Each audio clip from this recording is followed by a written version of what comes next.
El pueblo cristiano evangélico encontró en Parque Nueva Jerusalén un lugar de alta calidad dedicado especialmente al descanso de sus seres queridos. Un espacio diseñado para quienes tienen en la fe evangélica un mundo en común. Nueva Jerusalén, acompañando al pueblo cristiano desde el 2001. Para más información, llámenos al +56 9 66 54 14 22. Estamos a su disposición las 24 horas. A continuación, Unidos, un pueblo que conquista. Muy buenas tardes, bienvenido a Unidos, un pueblo que conquista. Saludamos a todas las personas que nos ven a través de Corporación TV, a las personas que nos escuchan a través de la Radio Corporación y a las personas que también nos están viendo a través de nuestras redes sociales. Bienvenidos cada uno de ustedes. El día de hoy, en este programa, hablaremos sobre un tema muy importante para todos los cristianos. Hablaremos sobre la Biblia. Para eso tenemos invitada a la pastora Juani Hernández. Bueno, usted allá antes había estado en el programa con nosotros. Usted es pastora en la Iglesia de Asambleas de Dios. Bueno, y trabaja enseñando en SET, en IBN. Bueno, y ha armado varios programas de estudio en varias iglesias para maestros, para pastores, etcétera.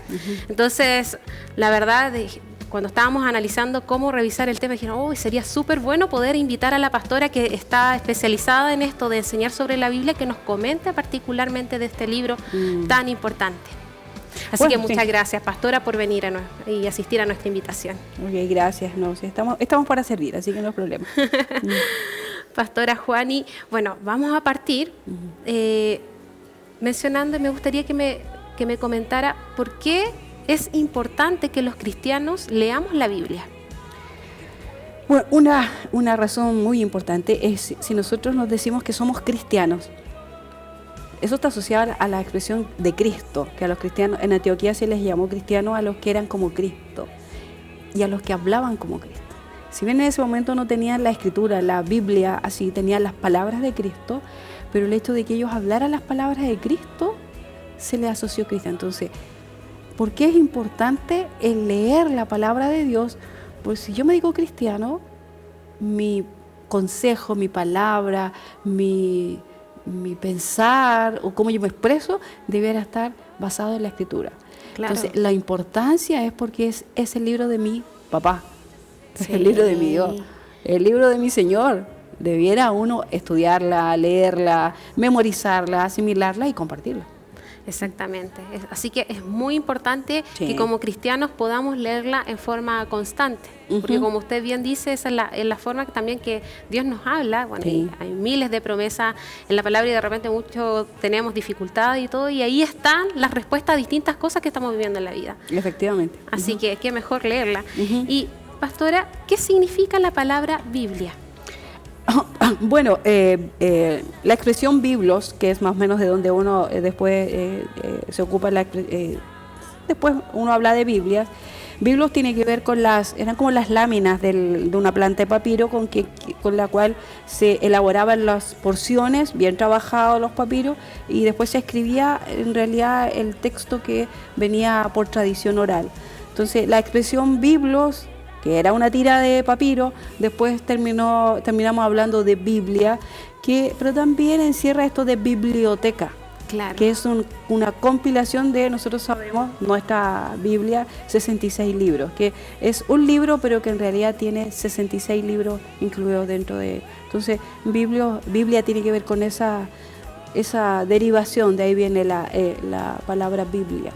Sí. Qué bueno que mencionó justo en particular de que, claro, efectivamente hay varios libros dentro de la Biblia. ¿Eso qué significa? ¿Hay un solo autor? ¿Hay varios autores? ¿Quién es el autor de la Biblia? El autor de la Biblia es Dios.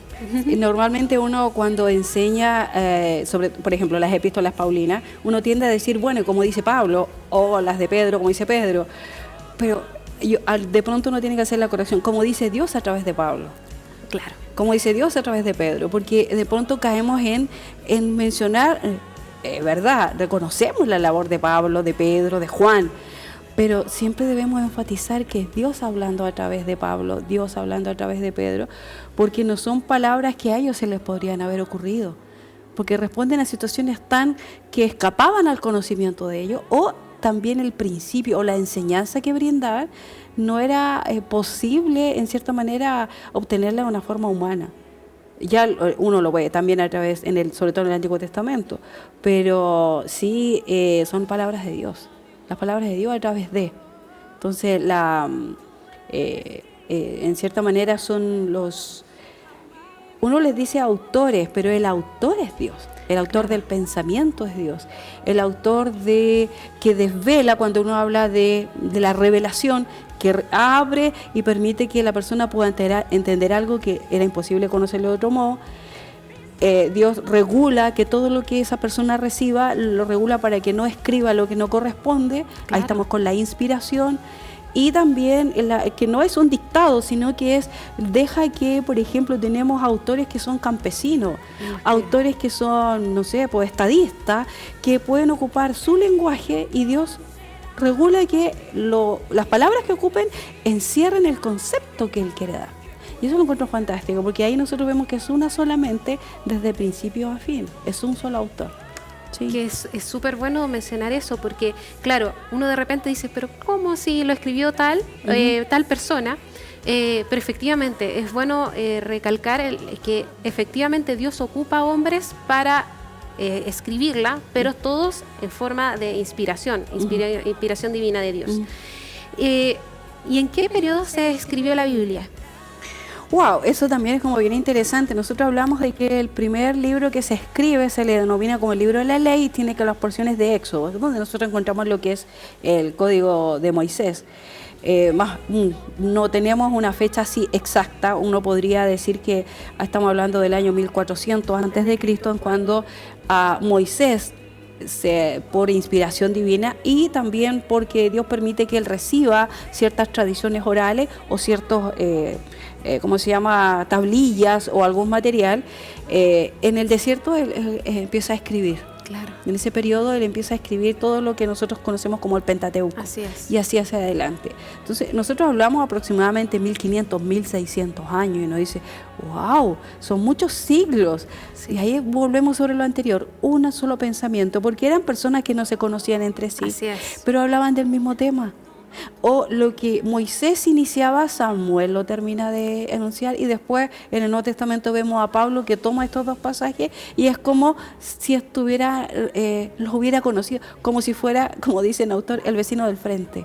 Pero no, ahí está la mente de Dios, pero son hombres tan distintos en distintas geografías, porque unos escribían, por ejemplo, Ezequiel está en Babilonia, Daniel está en Babilonia, ellos escriben allá, Jeremías está en Jerusalén, pero están escribiendo sobre el mismo tema. U otros están en el campo, unos están en el norte, o otros están en el sur, nunca hablan entre sí, pero está el Espíritu Santo ahí velando para que las palabras sean las adecuadas, por el mensaje que tienen que dar. Entonces son 1500 años de obra sobrenatural de parte de Dios, y eso le da una característica distintiva a la Escritura, porque nosotros tenemos literatura clásica, filosofía, que también tienen tiempo, pero no hay una unidad de pensamiento como lo que es nuestra palabra. Claro.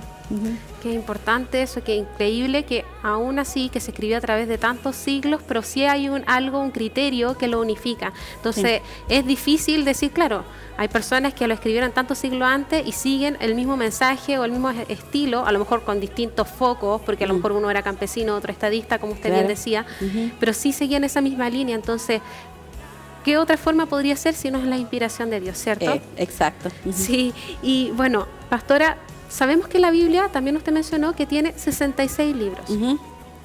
¿Cómo fue que se determinó que esos 66 libros fueran lo que hoy resultamos y leemos como Biblia? ¿Cómo fue eso? Claro, eso es como igual. A ver, es interesante también mencionar que Moisés no solamente escribió lo que nosotros tenemos, ¿sí? Así como Samuel, porque por ahí siempre aparece, y como está escrito por el vidente o escribe este otro. Pero no están dentro de los 66 libros que nosotros consideramos como canónicos. el criterio no es un concilio, no son hombres, sino que en el tiempo se va transmitiendo la enseñanza de Moisés en relación a los mandamientos o los episodios de Josué. Cuando nosotros llegamos al año 440 a.C., 444, dicen algunos, antes de Cristo, nosotros tenemos a Esdras, Claro. que es a la vuelta del cautiverio en Babilonia. Ellos necesitan tener la palabra de Dios, que sería el Antiguo Testamento. Y ellos cada uno tiene como trozos, porque como es la palabra de Dios que vivifica, como dice el salmista, que es la que alumbra los ojos, porque hay otra literatura que es sagrada también para ellos, pero esta es distinta. Una, porque fue escrita por grandes personajes como Moisés o Samuel, algún estadista, y lo otro es que produce un efecto en la persona. Entonces, ¿qué es lo que hace Esdras? Compila todos estos textos y en cierta manera prepara el escenario para cuando en el año 280 a.C., algunos dicen en 150, cuando se hace la traducción del Antiguo Testamento al griego, ahí está disponible como lo que para la mayoría del pueblo es palabra de Dios. Entonces, en cierta manera nosotros hablamos, no es que algunos dicen los concilios determinaron cuál es la palabra. No, el pueblo frente a lo que le sucede con la palabra, cómo se manifiesta y cómo vivifica, ellos van reconociendo en cierta manera qué es lo que hace el concilio. Por ejemplo, para el Antiguo Testamento, el 90 después de Cristo, el concilio de Jamnia, ellos certifican que lo que el pueblo ya considera como inspirado por Dios es válido. Y en el año 400 después de Cristo, lo que eran todos los escritos del Nuevo Testamento, que se cerró aproximadamente en el 100, como que la iglesia reconoce, pero no es que ellos dicen estos son, sino que reconoce por el efecto que produce. Y porque hay un hilo conductor, hay un pensamiento, hay un solo pensamiento, a diferencia de otros textos que también son importantes, pero no podrían entrar en este catálogo o vara o canon, como uno lo denomina. Claro, son buenos para leerlos como contexto histórico, entender un poco lo que se estaba viviendo, pero Sí. no como inspiración divina. Claro, no entrarían dentro de lo que entendemos como inspirados por Dios. Claro. ¿Sí? Perfecto. Y pastora, quería hacerle esta pregunta porque cuando uno típico que a uno le preguntan o hasta uno si googlea, lo primero que uno dice de la Biblia y lo que más se repite es ¿cómo sabemos que la Biblia es palabra de Dios? ¿Cómo sabemos que efectivamente es así? Hasta el siglo, nosotros podríamos decir hasta el siglo XVIII, siglo XIX, que es bastante complicado con todo esta, ¿cómo se dice?, cuestionamiento, porque cómo se cuenta, hay mucha mito, hay mucha leyenda, hay mucho, la forma en que está escrito no era como se estilaba en el siglo XIX. Muchas de las ciudades que salen mencionadas ahí, o Sargón, que fue el que finalmente entra en el 722 e invade Samaria y destruye, eso no estaba en los registros de la historia universal. Claro. Entonces, al siglo XIX, la mayoría decía, son cuentos, son mentiras, porque esas ciudades que se mencionan aquí no están. Claro. Los reyes o emperadores que mencionan no están. En la historia universal no hay registro de ellos. Naciones completas no existen. Pero en el siglo XIX, a fin del siglo XIX, Dios en su genialidad, permite tantos descubrimientos arqueológicos, fines del siglo XIX, inicio del siglo XX y hasta el día de hoy, que empiezan a aparecer y la historia tiene que reconocer que efectivamente Sargón sí existió, porque está en los registros arqueológicos, está en una estela, en algo de una pared, porque ellos normalmente escriben en las paredes de los palacios. Claro. Entonces se descubren los palacios, el de Sennacherib, y hay un prisma que habla. Se descubren los palacios de Asurbanipal, asirio, o de Nabucodonosor, se descubren los palacios y se descubren que está escrito tal cual, incluso en algunos casos del templo de Akenatón, allá en Egipto, hay un relato de la creación, un relato que son muy similares a lo que tenemos nosotros en la escritura. Qué increíble.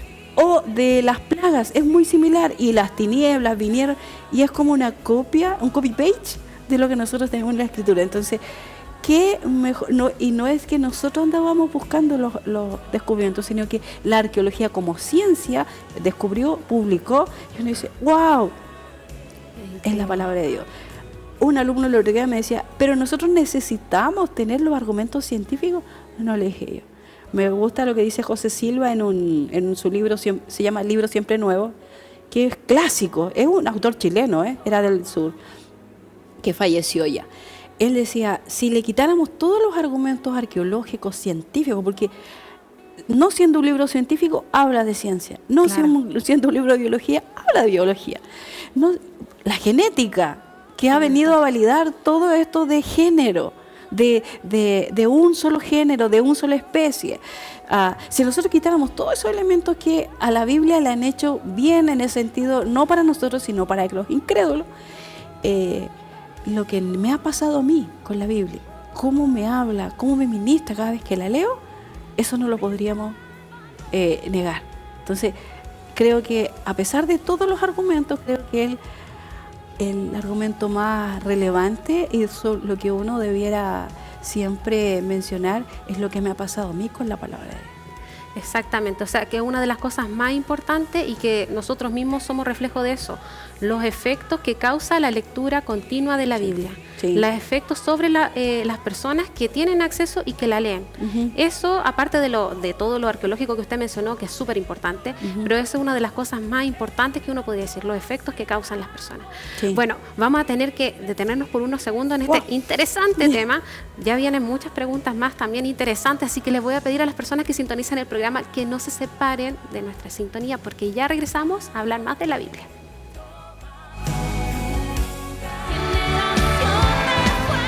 Estás viendo Unidos, un pueblo que conquista. El pueblo cristiano evangélico encontró en Parque Nueva Jerusalén un lugar de alta calidad, dedicado especialmente al descanso de sus seres queridos. Un espacio diseñado para quienes tienen en la fe evangélica un mundo en común. Nueva Jerusalén, acompañando al pueblo cristiano desde el 2001. Para más información, llámenos al +56 9 66 54 14 22. Estamos a su disposición las 24 horas. Recuerda que todos los meses tendremos concurso, el que será auspiciado por el Parque Nueva Jerusalén.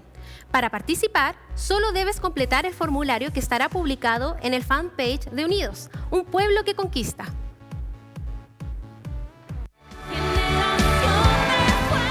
Estás viendo Unidos, un pueblo que conquista.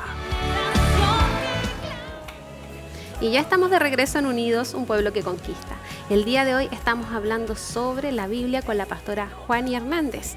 Y de hecho, bueno, estábamos hablando en el bloque anterior, bueno, hablamos de varias cosas de importantes, de cómo está constituida la Biblia, en qué periodo se escribió, el autor que es Dios de la Biblia, etcétera. Pero estamos hablando de una pregunta bien importante y que de hecho es muy repetitiva. Hay muchas personas también que se cuestionan muchas veces si la palabra es de Dios o no. Y efectivamente es eso, la Biblia es palabra de Dios.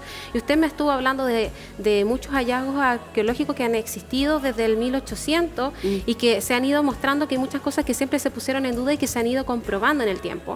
Y otra también me habló de más que incluso eso que de repente a lo mejor no lo habríamos encontrado, lo más importante, que era los efectos en la vida del lector, ¿cierto? Sí, yo creo que eso es uno de los puntos bastante relevantes porque como había mencionado, me llegó una encuesta que yo la encontré bastante relevante, una encuesta resultado del informe del Latin Barómetro del año 2018, que considera el rango de aplicación tiene que ver desde el año 1996 al 2018 en relación a la importancia o lo relevante que es la iglesia para el chileno, porque esta es una encuesta que tiene con Chile. Para Chile. Excelente. Y conozco Uruguay y sé cómo Uruguay no tiene trasfondo cristiano evangélico, católico, nada. Uruguay es un país laico, un país donde uno puede encontrar unas iglesias, unos nombres bien. Yo amo mucho al país, a los uruguayos y a ellos como país. Pero es interesante porque siempre ellos punteaban como el país más alejado de Dios. Siempre eran como los campeones en eso. Pero esta encuesta que del Latin Barómetro, nosotros ganamos por primera vez Chile, a diferencia, Uruguay está en el lugar, porcentaje 38, Chile un 27% del chileno común y corriente es relevante Dios y la iglesia para él. Y uno Increíble. dice, wow, qué terrible, porque podríamos decir que por primera vez nosotros somos catalogados como un país ateo. Y uno dice, pero ¿cómo si nosotros tenemos un 17% de cristianos evangélicos en Así Chile? es. No podríamos entrar en ese rango. El problema, Marlene, yo creo que es lo que Louis Bush mencionó, que es el analfabetismo bíblico. Claro. Llegó un momento de la historia, serán 10 años atrás, 15 años, en que la Biblia pasó a dejar de ser, decimos que es la palabra de Dios, pero no la leemos. Entonces pasó a no ser relevante el pensamiento de Dios a la hora de tomar una decisión, a la hora de dar un consejo, porque yo te lo digo, decía el papá, o la mamá, o el pastor, o el líder. Nos acostumbramos a pedirle el consejo al líder y que el líder, ¿qué opinas tú? En vez de considerar qué es lo que dice la Escritura. Claro. Entonces, creo que porque es una baja ostensible, o sea, ser considerado a esta altura que nosotros le ganamos a Uruguay en un acercamiento, a un reconocimiento de Dios, lo encuentro muy decidor. O sea, estamos en un proceso bastante de decadencia. Yo creo que tiene que ver con ese efecto sano que era de la Escritura cuando nosotros la leíamos cuando éramos niños. Claro. Eso de que tú las memorizabas, Sí. o para decirlo delante al término de la escuela dominical, o no sé, en la casa igual se memorizaba, pero ya no. El niño sabe de Biblia, o el joven a veces sabe de Biblia por Hollywood, por las películas, pero no porque lea la Biblia. Entonces, ese efecto sanador, ese efecto de tener principios y valores, de cómo conducirme, o de reconocer una autoridad, el hombre cambia, la mujer cambia de pensamiento. Claro. El único que no cambia es Dios. Pero como yo he desplazado el libro, la lectura devocional, ya no tengo parámetros. Y lo más grave de eso, Marlene, es que frente a todo este avasallamiento del gobierno con tantas políticas contrarias a Dios, y uno dice contrarias a Dios porque uno tiene Biblia, Claro. pero cuando tú hablas con alguien que no tiene Biblia, no encuentra que sea contrario. Claro. dice, Incluso "Oh". se valida. Sí. Entonces, lo terrible es que hoy no tenemos nosotros un parámetro como iglesia. ¿Por qué? Porque es la opinión de alguien. No, debiera ser la opinión de Dios, pero nos olvidamos de Dios Claro. al no leer la Biblia. Es tan importante los devocionales diarios y que Sí. constantemente, bueno, y de hecho también Dios nos dice escudriñar las escrituras, también es un mandato de Él, pero Sí. obviamente también porque no la leemos no sabemos que es una de las instrucciones. Claro. Entonces es tan importante y una de las cosas que usted misma hablábamos delante, o sea, uno de los efectos más importantes, y sabemos por qué es palabra de Dios, por los efectos que tiene en la vida del lector. Ujú. Efectivamente, siempre es bueno estar bajo cobertura, siempre Sí. es bueno estar bajo autoridad, es bueno pedir consejo, pero también es bueno buscar del Señor. El Señor mismo nos da muchos consejos a través de la Biblia, muchas palabras, muchas promesas. Entonces, es tan importante poderla leer en forma diaria. Es bueno leer otros libros y asesorarse, pero la primera siempre tiene que ser la Biblia. Sí, es mi estudiante. El libro texto siempre es la Biblia. Entonces, cuando alguien va a opinar, yo le digo, ya, ¿de dónde lo obtuviste? Si estás leyendo un libro y no la Biblia, prefiero que leas la Biblia y después leas un libro. Claro. Porque si el libro lo lees y es una opinión de alguien, pero en la Biblia es la opinión de Dios, entonces tú deberías priorizar la Biblia y también leer otra realidad. Claro. Pero la Biblia debería ser en primer lugar, o el consejo que cuando uno pide consejo, debería ser extraído de la Escritura. ¿Qué dice el Salmo? Dice que lámpara es a mis pies tu camino. O sea, a mi camino me puede alumbrar. Dice, incluso hace sabio al sencillo. Claro. O sea, no necesito tener una instrucción académica para leer la Escritura. José Silva le dice, el niño lo puede entender, el anciano puede entender la Escritura. No se necesita mayor conocimiento, hay que leer. Así es. Sí. Y bueno, me gustaría como hacerle una pregunta. Esto es súper importante y me gustó mucho que nos hablara de estas encuestas, porque yo creo que también eso nos hace también abrir los ojos de la importancia de lo que también estamos haciendo, y desde no solamente como a nivel iglesia, sino como uno como persona y jefe de hogar, jefa de hogar, en el caso que sea, las personas que estamos, o uno mismo. ¿Qué estoy haciendo yo por buscar la palabra del Señor? Así que le invitamos a que podamos seguir, obviamente, leyendo la Biblia. Me gustaría mucho que usted me comentara por qué hay varias versiones de la Biblia, porque eso siempre me lo preguntan mucho. Sí. De repente dice, ¿y cuál me recomiendas leer? Entonces, Sí. hay muchos que también no entienden por qué hay varias versiones. Claro, por ejemplo, años atrás uno iba a cualquier librería cristiana y uno decía, quiero comprar una Biblia. Sí. Y a uno le pasaban la Reina Valera. ¿sí? Claro. Y uno decía, ok, podría uno encontrar una Reina Valera 1909 y algo. Pero hoy cuando tú vas a comprar una Biblia, tú preguntas, ¿cuál? Y uno dice, la que es la palabra de Dios. ¿Cuál? Y se dice, y uno como Porque que claro, debe haber decía, una ¿cuál? sola. Y dicen, y varias veces incluso yo escuchaba en la misma librería, pero es que no hay una sola. Es como, claro, entonces, ¿por qué entonces hay varias versiones? Claro, lo que pasa es que justamente porque tú ocupas la palabra exacta, lo que son versiones, ¿ya? Nosotros tenemos la de 1960, que esa es la que prepara Cipriano de Valera y Casiodoro de Reina para el lenguaje español. Claro. Porque hasta antes nosotros teníamos, por ejemplo, ya mencionaba antes en el 180 o 200 antes de Cristo, tenemos la primera Biblia en griego, la que se llama la Septuaginta. Sí. ¿Sí?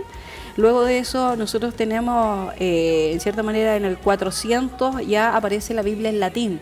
Claro. Ya, porque como es la Iglesia Católica, su lenguaje religioso, el lenguaje que lo acerca a Dios es latín, entonces la tiene en latín. Esa es la que uno llega hasta, podríamos decir, hasta la Reforma, que es justamente cuando Martín Lutero, Knox, Savonarola, claro, y la mayoría de los reformadores dicen cómo la gente puede leer la palabra o entenderla si es en latín. Claro. Entonces, ¿qué es lo que hace ahí Tyndale y otros reformadores? ¿Qué es lo que hacen? La traducen al idioma inglés, alemán, al idioma, incluso se habla de que Lutero diseña o crea el idioma alemán porque no existía, era un dialecto, ¿sí? Por eso se habla de Lutero como el fundador de la Alemania, por así decirlo. Entonces empiezan a aparecer diferentes traducciones, pero también empiezan a hacerse revisiones, porque resulta de que hay un Erasmo de Rotterdam, que es la Biblia que se ocupa, que se llama el Textus Receptus. Esa Biblia es una de las, en cierta manera, primeras que la tenemos nosotros en papel, porque hasta antes era como escrita a mano y era carísimo porque uno se cobraba por letra. Así que se imaginará cuántas letras tiene la Biblia, cuánto valía esa Biblia, solamente la tenían los príncipes. Entonces, cuando viene esta traducción ya por la imprenta, estamos en plena época de la Reforma, en cierta manera, Rotterdam, él trabaja con algunos manuscritos, pero no son de los más antiguos. Él trabaja con manuscritos de 2 siglos antes, ¿no? Entonces, igual hace un buen trabajo, pero hay porciones que él las traduce de mutuo propio, ¿no? Exacto. Entonces ya, con el tiempo, con todo este desarrollo del aparato crítico, que la gente empieza a estudiar los idiomas, entonces se van detectando los estudios que la traducción que hace Rotterdam u otro no es lo más correcto.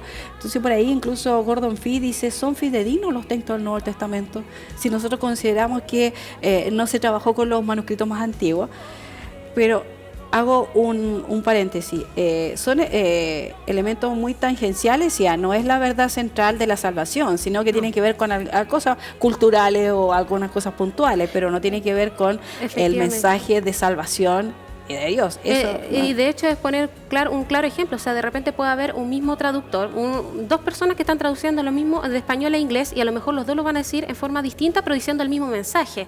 Claro, entonces ahí es donde cuando uno enseña esto, les pregunta, cuando hacen una traducción al inglés, nunca es los términos, las equivalencias a veces no son las más exactas. Claro. Pero en la medida que se va desarrollando todo lo que es el lenguaje y las herramientas exegéticas, uno puede acercarse a un texto un poco más depurado. Por ejemplo, hoy uno puede trabajar con 8, 10 versiones, porque uno encuentra, es como para el gusto de cada uno. Entonces uno cuando desarrolla una exégesis, uno al final se queda con el texto que tiene menos variantes de acuerdo a los manuscritos más antiguos. Entonces nosotros tenemos como dos grandes variantes, que sería la traducción que se hace en Alejandría, que se llama la Septuaginta, que esa fue ordenada por el Ptolomeo Filadelfo, o tenemos la de los Masoretas. Entonces, en cierta manera tenemos como dos vertientes de donde a la hora de hacer una revisión de la escritura yo considero. Claro. Entonces, como estoy tomando dos vertientes, obviamente que los resultados a lo que yo voy a llegar van a ser diferentes, pero vuelvo a insistir, no en el pensamiento de Dios, no en el mensaje de salvación, sino que, por ejemplo, uno encuentra que la NBI, por ejemplo, hay porciones que no tiene. Y uno dice, ¿qué le pasó? Le cortaron a la palabra de Dios, capítulo 5 u otro. No, lo que pasa es abajo dice, en los manuscritos más antiguos no existía esta porción. Pero no afecta el mensaje, vuelvo a decir, porque a veces eso asusta, no afecta el mensaje central de la escritura. son elementos tangenciales o de la cultura que se van adosando para, por ejemplo, el escriba tiene que haber pensado, Juan 5, ese es clásico, donde el paralítico en el estanque de Bethesda, que en los manuscritos antiguos no aparece el versículo 4 y 5, donde habla de porque cada cierto tiempo venía un ángel que revolvía, entonces el primero que entraba.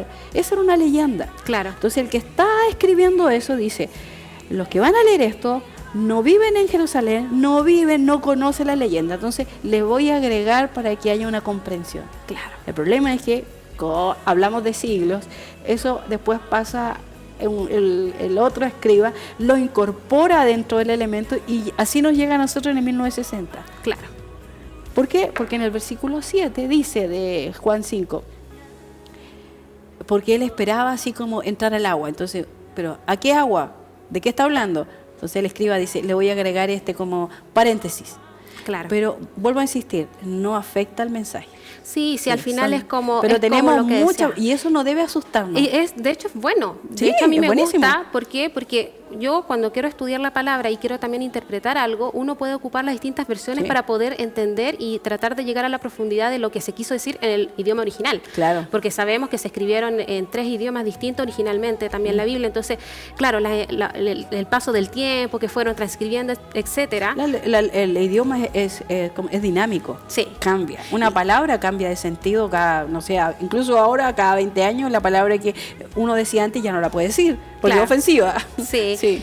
Pastora, me encantaría que pudiera hablar y decir un mensaje final a las personas que nos están escuchando o viendo el programa sobre la Biblia. Wow, ¿qué decir? Para mí es la palabra de Dios. Hoy por hoy nosotros estamos, como lo mencionaba en la estadística anterior, nosotros estamos con una crisis de fe. Pero una crisis de fe que está sostenida en el elemento sustancial que es la palabra. Hoy tenemos muchas iglesias, incluso yo creo que tenemos muchas versiones de Biblia, pero el problema es que hoy no leemos la Biblia. Ese es nuestro problema, porque nuestro parámetro, nuestra razón de ser o nuestro fundamento, nuestro argumento debiera ser la Escritura. Pero hoy nosotros tenemos una crisis tremenda porque no podemos defender, no podemos argumentar, porque nos preguntan algo desde el punto de vista de Dios. ¿Y qué? Si no hemos leído. Claro. Entonces, la importancia de la lectura, volvamos a la palabra, volvamos a leer, a memorizarla, como dice, a comerla, o como dice en Deuteronomio, dice, cuando andes por el camino, cuando te levantes, al acostarte, cuando vayas a comprar, habla la palabra, porque eso es lo que trae vida. ¿Qué dice el Nuevo Testamento? Son espíritu y son vida. Claro. Entonces, Así que es muy hay que leer. importante. Hay que leer. O sea, una de las cosas definitivas, lo bueno es que sabemos que también el tiempo nos ha dado la posibilidad de tener varias versiones, lo que nos ayuda también a poder entender mejor la palabra de distintas personas que tomaron a lo mejor textos originales, sacar unas hermosas interpretaciones de distintas personas que trataron de hablar del mismo texto. Claro. Así que es muy hermoso que podamos hacer eso. Pastora, yo le agradezco mucho por venir el día de hoy y me gustaría que reforzara, por si alguien la quisiera contactar, la forma de cómo la podrían ubicar. Bueno, Facebook siempre está disponible. Por ahí, de la última vez, hay varios que me pidieron amistad y yo se los acepté. Ya no lo voy a cerrar Facebook porque es la manera que me pueden encontrar. Pero también está el correo electrónico, que es Juani, con @gmail. No respondo en el mismo día, pero trato de responder. Pues esos son los mecanismos por los cuales me pueden encontrar. O también en los institutos los invito a estudiar la palabra. Hay muchos institutos bíblicos donde ustedes pueden estudiar, así que ahí estamos disponibles. Muchas gracias, Pastora Juani. Y bueno, a las personas que estuvieron el día de hoy, le agradecemos la sintonía y la esperamos, recuerden, el día de mañana en este mismo espacio, en Unidos, un pueblo que conquista.